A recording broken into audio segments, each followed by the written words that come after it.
Welcome to Shri Rajiv Gandhi IAS academy. Friends, இந்த வீடியோவில் March 27ஆம் தேதிக்கான கரண்ட் அஃபேர்ஸ் எல்லாமே பார்க்க போகிறோம். சரி, வாங்க பார்க்கலாம். ஃப்ரெண்ட்ஸ், இந்த வீடியோ நோட்ஸ் எல்லாமே கீழே பிடிஎஃபாக டிஸ்கிரிப்ஷன் கொடுத்துருக்கோம்.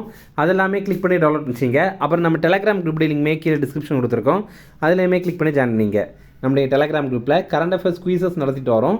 நீங்களுமே ஜாயின் பண்ணி அட்டன் பண்ணிக்கலாம். ஓகே, சரி வாங்க பார்க்கலாம்.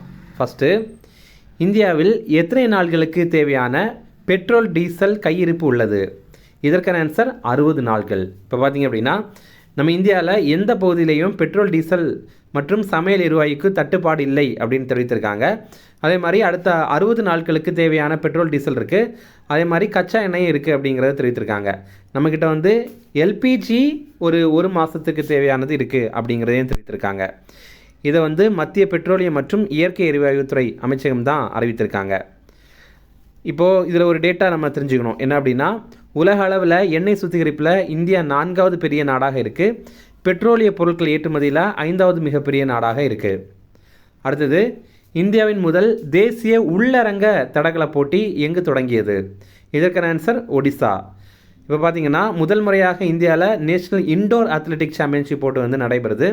ஒடிசாவில் புவனேஸ்வரத்தில் கலிங்கா மைதானத்தில் தான் இது நடைபெறுது. இதை நடத்துகிற அமைப்பு அத்லெட்டிக்ஸ் ஃபெடரேஷன் ஆஃப் இந்தியா அப்படிங்கிற அமைப்பு.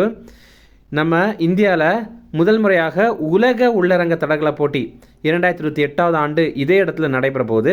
அதற்கு ஒரு முன்னோட்டமாக இந்த போட்டியை நடத்துகிறாங்க. ஃப்ரெண்ட்ஸ், நம்ம ராஜீவ்காந்தி ஐஏஎஸ் அகாடமியில் இந்த ஆண்டு நடைபெற போகிற டிஎன்பிஎஸ்சி குரூப் 1 எக்ஸாமுக்கான ப்ரிலிம்ஸ் டெஸ்ட் சீரிஸ் ஸ்டார்ட் பண்ணியிருக்கோம். ரொம்ப குறைந்த கட்டணத்தில் நம்ம இது நடத்துகிறோம். ஸ்க்ரீனில் தெரிகிற நம்பருக்கு நீங்கள் கால் பண்ணி பேசி இதில் ஜாயின் பண்ணிக்கலாம். அதே மாதிரி நம்மளுடைய யூபிஎஸ்சி அகாடமியான கீஸ்டோன் ஐஏஎஸ் அகாடமியில் யூபிஎஸ்சி எக்ஸாமுக்கான ஃப்ரீ செமினார் கிளாஸ் நம்ம நடத்துகிறோம். இது பார்த்திங்கன்னா மார்ச் 29ஆம் தேதி காலையில் 10 மணிக்கு நடைபெறுது. நீங்கள் ஸ்க்ரீனில் தெரிகிற இந்த நம்பருக்கு கால் பண்ணி இது சம்மந்தமான தகவல்கள் பெற்றுக்கொள்ளலாம். அதே மாதிரி இந்த QR கோடில் ஸ்கேன் பண்ணி கூட ரெஜிஸ்டர் பண்ணிக்கலாம். அடுத்தது, உலக இளைஞர் பாராளுமன்ற கூட்டத்தில் இந்தியா சார்பில் கலந்து கொள்ள தேர்வானவர் யார்? இதற்கான ஆன்சர் ஸ்துதி பிரதான். இப்போ பார்த்தீங்க அப்படின்னா, இவங்க சிக்கிம் மாநிலத்தை சேர்ந்தவங்க. உலக இளைஞர் நாடாளுமன்றம் அல்லது உலக இளைஞர் பாராளுமன்றம் அப்படின்னு சொல்கிறது. இது என்ன அப்படின்னா, பல நாடுகளுடைய இளம் பிரதிநிதிகள் ஒன்றிணைந்து இப்போ உலகத்தில் என்னென்ன பிரச்சனைகள் இருக்கோ அது குறித்து விவாதிக்கிற ஒரு சர்வதேச மேடை தான் இந்த உலக இளைஞர் நாடாளுமன்றம் அப்படிங்கிறது. இதில் நம்ம இந்தியா சார்பில் ஸ்துதி பிரதான் அப்படிங்கிறவங்க தேர்வாயிருக்காங்க. இந்த 2025ஆவது ஆண்டு நடைபெற்ற விக்ஷித் பாரத் இளைஞர் நாடாளுமன்ற நிகழ்வில் சிக்கிம் அளவில் வெற்றி பெற்றவங்க இவங்க தான். அடுத்தது, உடான் திட்டம் இந்தியாவில் எப்போது தொடங்கப்பட்டது? இதற்கான ஆன்சர் 2016. உடானுடைய விரிவாக்கம் உதய் தேஸ்கா ஆம் நாகரிக் அப்படிங்கிறது தான். இதோடைய அர்த்தம் என்ன அப்படின்னா, let the common citizen of the country fly அப்படிங்கிறது தான். அதாவது இந்தியாவில் இருக்கிற சாதாரண மனிதர்களும் பறக்கட்டுமே அப்படிங்கிறது தான் இதோடைய அர்த்தம். இதில் என்ன பண்ணுவாங்க அப்படின்னா, பல்வேறு ஊர்களில், அதாவது சின்ன சின்ன ஊர்கள்லாம் இருக்குல்ல, அங்கே கூட விமான நிலையங்களை அமைப்பாங்க.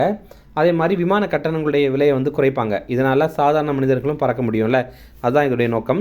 அப்போ இதோடைய நோக்கம் என்ன அப்படின்னா, இந்தியாவில் மலைப்பாங்கான இடங்கள்லையும் விமான இணைப்பு கொடுக்கறது. அது மாதிரி அந்த மாதிரி ஒரு இடத்துல கூட விமான இணைப்பு கொடுக்கணும்.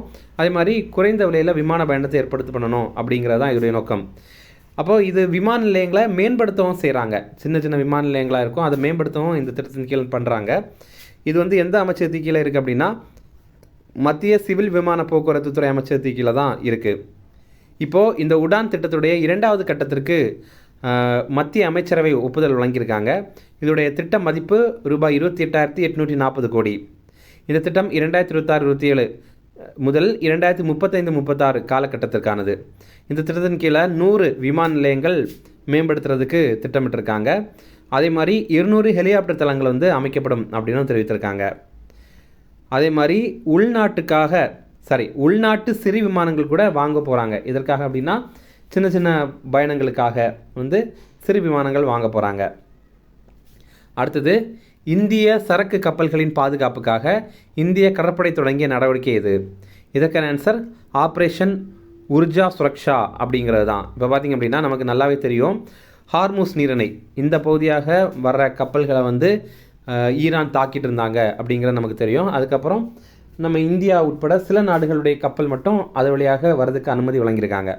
ஆனாலும் இந்த ஹார்முஸ் நீரிணை வழியாக இந்தியாவுக்கு வரும் சரக்கு கப்பல்களுக்கு பாதுகாப்பு வழங்கணும் அப்படிங்கிறதுக்காக ஆப்ரேஷன் உர்ஜா சுரக்ஷா அப்படிங்கிற திட்டத்தை தொடங்கியிருக்காங்க. இந்திய கடற்படை தான் இதை மேற்கொள்கிறாங்க. ஓமன் வளைகுடா மற்றும் ஹார்முஸ் நீரிணை இந்த பகுதிகளில் 5 இந்திய கடற்படை கப்பல்களை பணியமர்த்தியிருக்காங்க. எதற்காக அப்படின்னா அங்கே சரக்கு கப்பல்களை யாராவது தாக்குறாங்களா அப்படிங்கிறத கண்காணிக்கிறதுக்காக.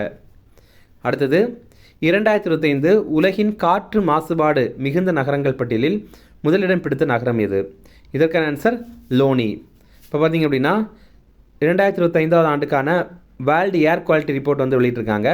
இதில் முதலிடம் பெற்றது லோனி. இந்த லோனி அப்படிங்கிற நகரம் உத்தரப்பிரதேசத்தில் காசியாபாத் பக்கத்தில் இருக்குது. டெல்லியை பின்னுக்கு தள்ளி உலகின் மிக மாசுபட்ட நகரமாக இது இப்போ மாறி இருக்கு. அதே மாதிரி இன்னொரு விஷயம் நம்ம தெரிஞ்சுக்கணும். இது வரைக்கும் பார்த்திங்கன்னா டெல்லி தான் ரொம்ப பொல்யூட்டடான ஒரு சிட்டி, அங்கே தான் மாசுபாடு ரொம்ப அதிகமாக இருக்குது அப்படின்ற மாதிரி நம்ம கேள்விப்பட்டிருப்போம். ஆனால் இப்போ பார்த்திங்கன்னா டெல்லியை சுற்றி இருக்கும் எல்லா பகுதிகள் NCR ரீஜன் சொல்லுவாங்க, நேஷ்னல் கேபிட்டல் ரீஜன் அப்படின்னு சொல்லுவாங்க. அதாவது இந்த நொய்டா, ஃபரிதாபாத், காசியாபாத் இந்த மாதிரிப்பட்ட நகரங்கள், இங்கே கூட இப்போ காற்று மாசுபாடு ஒரு மாசு மண்டலமாக உருவாயிருக்கு அப்படிங்கிறத தெரிவிக்கிறாங்க. இந்த ரிப்போர்ட்டை வெளியிட்டது IQAir அப்படிங்கிற அமைப்பு. இந்த ரிவிஷன் பார்க்கலாம். இந்தியாவில் எத்தனை நாள்களுக்கு தேவையான பெட்ரோல் டீசல் கையிருப்பு உள்ளது? இதற்கான ஆன்சர் 60 நாள்கள். அடுத்தது இந்தியாவின் முதல் தேசிய உள்ளரங்க தடகள போட்டி எங்கு தொடங்கியது? இதற்கான ஆன்சர் ஒடிசா. அடுத்தது உலக இளைஞர் பாராளுமன்ற கூட்டத்தில் இந்தியா சார்பில் கலந்து கொள்ள தேர்வானவர் யார்? இதற்கான ஆன்சர் ஸ்துதி பிரதான். அடுத்தது உடான் திட்டம் இந்தியாவில் எப்போது தொடங்கப்பட்டது? இதற்கான ஆன்சர் 2016. அடுத்தது இந்திய சரக்கு கப்பல்களின் பாதுகாப்புக்காக இந்திய கடற்படை தொடங்கிய நடவடிக்கை எது? இதற்கான ஆன்சர் ஆப்ரேஷன் உர்ஜா சுரக்ஷா. அடுத்தது 2025 உலகின் காற்று மாசுபாடு மிகுந்த நகரங்கள் பட்டியலில் முதலிடம் பிடித்த நகரம் எது? இதற்கான ஆன்சர் லோனி. அப்புறம் போன வீடியோவில் நம்ம ஒரு ப்ரீவியஸ் இயர் கேள்வி கேட்டிருந்தோம், அதற்கான ஆன்சர் பார்க்கலாம். இதெல்லாம் பார்த்திங்கன்னா வறுமை ஒழிக்கிறதுக்கான மத்திய அரசுடைய திட்டங்கள். ஆனால் இதில் என்னென்னா இவங்க ஷார்ட்கட் மட்டும்தான் கொடுத்துருக்காங்க. இதில் எந்தெந்த திட்டங்கள் எப்பப்போ தொடங்கினாங்க அப்படிங்கிறதான் கேள்வி. ஃபஸ்ட்டு TROYSEM அப்படிங்கிறது, இதோடைய விரிவாக்கம் training rural youth for self employment அப்படிங்கிறது தான். இது பார்த்திங்கன்னா 1979 ஆண்டு தொடங்கியிருக்காங்க. அடுத்ததாக NREP அப்படிங்கிறது, இது என்னென்னா நேஷ்னல் ரூரல் எம்ப்ளாய்மெண்ட் ப்ரோக்ராம் அப்படிங்கிறது, இது 1980 தொடங்கியிருக்காங்க. அடுத்தது மூன்றாவதாக PMAGSY அப்படிங்கிறது, இதோடைய விரிவாக்கம் பிரதான் மந்திரி ஆதர்ஷ் கிராம் சதக் யோஜனா அப்படிங்கிறது, இது பார்த்திங்கன்னா 2010 ஆண்டு தொடங்கியிருக்காங்க. லாஸ்ட்டாக MGNREGS அப்படிங்கிறது, இதோடைய விரிவாக்கம் Mahatma Gandhi national rural employment guarantee scheme அப்படிங்கிறது தான். அதே மாதிரி MGNREGA அப்படின்னா Mahatma Gandhi national rural employment guarantee act அப்படிங்கிறது தான். ஓகேவா? அப்போ ஸ்கீம் அப்படின்னும் இருக்குது, ஆக்ட் அப்படின்னும் இருக்குது. ஓகே, இந்த MG நரேகா அப்படின்னு கூட சொல்லுவாங்க. அது பார்த்திங்கன்னா 2006 ஆண்டு கொண்டு வந்திருந்தாங்க. ஓகே, நிறைய பேர் இது கரெக்டாக ஆன்சர் பண்ணியிருந்தீங்க, எல்லாருக்குமே வாழ்த்துக்கள். இன்றைக்கான கேள்வி இது பார்த்திங்க அப்படின்னா சிந்து சமவெளி நாகரிக பகுதிகள் சிலது கொடுத்துருக்காங்க. அது எந்த மாநிலத்தில் இருக்குது அப்படிங்கிறத நம்ம பொருத்தணும். ஓகேவா? இப்போது இடங்கள் என்னென்ன கொடுத்துருக்காங்க அப்படின்னா தைமாபாத், அப்புறம் ஆலம்கீர்பூர், தோலவிரா, ராக்கி கர்கி இதெல்லாம் கொடுத்துருக்காங்க. அப்புறம் மாநிலங்கள் உத்தரப்பிரதேசம், ஹரியானா, மகாராஷ்டிரம், குஜராத் இதெல்லாம் கொடுத்துருக்காங்க. நீங்கள் கரெக்டான ஆன்சர் ஆப்ஷன்ஸ் மட்டும் சொன்னால் போதும். கமெண்ட்ஸில் ஆப்ஷன்ஸ் கண்டிப்பாக சொல்லுங்கள். அவ்வளோதான் ஃப்ரெண்ட்ஸ். இந்த வீடியோ பிடிச்சிருந்தா கண்டிப்பாக லைக் பண்ணுங்கள்.